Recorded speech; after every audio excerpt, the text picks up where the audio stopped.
বিকেলের নাস্তার মধ্যে ব্রেড ক্রাম্বস দিয়ে আর বাগুন দিয়ে এত সুন্দর ঝটফট করে এত মজার একটা নাস্তা বানাবেন কেমন করে তো চলেন আপনাদের সাথে শেয়ার করি। ফ্ল্যাশব্যাক।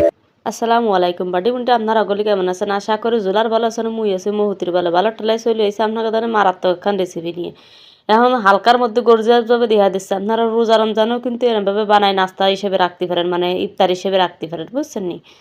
তো আমি বাগুনটা সুন্দর মতো কাটে নিয়েছি, একখান থেকে একটু নষ্ট হয়ে গেছে, আর এইখানে কাটে যে আমার জীবনের পরানটা বার হয়ে যাচ্ছে, বুঝছেন?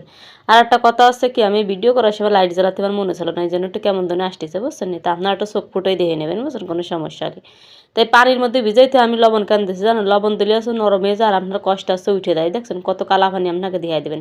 এটার ব্রেড ক্রাম্বস আমি কিন্তু নিজে বানাইলাম ঘরের মধ্যে, বুঝছেন, এই বানাই দিয়ে দিয়েছিলাম। এখন একটা ডিমের বাইঙ্গে ভালো করে ওই যে মরিচের গুঁড়ো আর লবণ দিয়ে ভালো করে ফেটে চিরিবিরির গুটানাটা দিয়ে দেবে এক পাশে ফেলাইয়ে। তারপরে চলে যাব অন্য কোনায়। অন্য কোনায় বলতে কি শোনেন, আপনারা দেখে নেন আর আমি আর একটা ফেনা উঠি না, দিতে কালা পানি বেড়ে গেছে, দেখছেন এই দেন।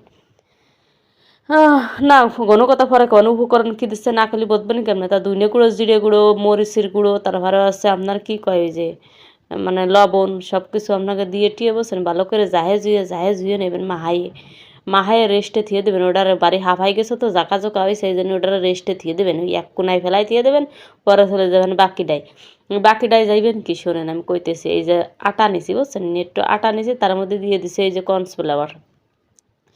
কর্নফ্লাওয়ার দেওয়ার পরে সুন্দর মতো আমি ভালো করে মাহি জুহে নিবানি, বুঝছেন, তার মধ্যে একটু মরিচের গুঁড়ো আর ধনিয়া গুঁড়ো, জিরে গুঁড়ো দিয়ে ভালো করে মিক্সিং করে নিচ্ছি, বুঝছেন। মিক্স করার এই পর্যায়ে এটারও কুনায় ফেলাই দিয়ে দেবেন। এখন কড়াই বসাই দিছি, ফ্রাই প্যানটা বসাই দিয়ে পরিমাণ মতো তেল দিছি। আমার মাথার কবেনের মাথায় কত ছড়া কথা কথা আসলে আমার শরীরের মধ্যে ভালো লাগতেছে না, আজকে কথাকতি ফেনাফুটি মন থাকতেছে না বলে এই জন্য কিরম ডিরম ঠেকতেছে, বুঝছেন। তা আটার মধ্যে তো সবনি দিয়ে পরে ডিমের মধ্যে সবনি দেবেন, সবনি গ্রেটারের মধ্যে ভালো করে মিশিয়ে নেবেন, বুঝছেন।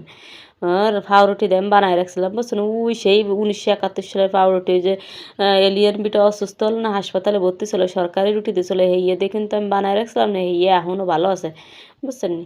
তা যা করতে গেছিলাম আপনাকে ইফতারের মধ্যে এটা রাখতে পারেন, বুঝছেন, বিকেলে ঝটফট নাস্তার জন্য আপনারা এটা রাখতে পারেন, এত মস আর এত স্বাদ। আর যারা আপনারা বাগুন পছন্দ করেন না, খাতে চান না, তারা আমার বাসায় দিয়ে দেন, আমি বানাই খাবেন। আপনাকে বাগুন খাওয়ার দরকার নাই, অ্যালার্জি আছে, বুঝছেন নি। আমি খাইয়ে টেয়ে মরি, আপনারা আর কদিন বাইসে থাকেন। মানে আমার বাজারটা যায় গেছে হালকা হালকা ব্রাউন কালার করে বাইজে নিয়ে এখন বাদ নিয়ে উঠে নিচ্ছে, উঠেই এবার এই পর্যায়ে আপনাকে দেখাই নেবো কিরে বের আছে, বুঝছেন নি, কিরে মশা কড়কড়া শব্দ আছে, আপনাকে দেখাবো আমি।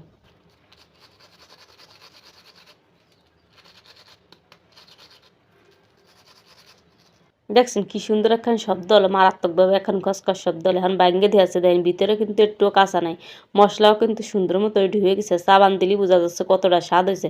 আমি ভাবতেরই নাই যে এতটা স্বাদ, আমি মনে করছে বানায় একটা রেসিপি দিলেই আছে, কিন্তু আসলে সত্যি কথা বলতে কি এত সুন্দর স্বাদ হয়েছে, না খালি আপনারা বুঝবেন না। তাই ইফতারি হিসেবে এই নাস্তাটা রাখতে পারেন আপনারা।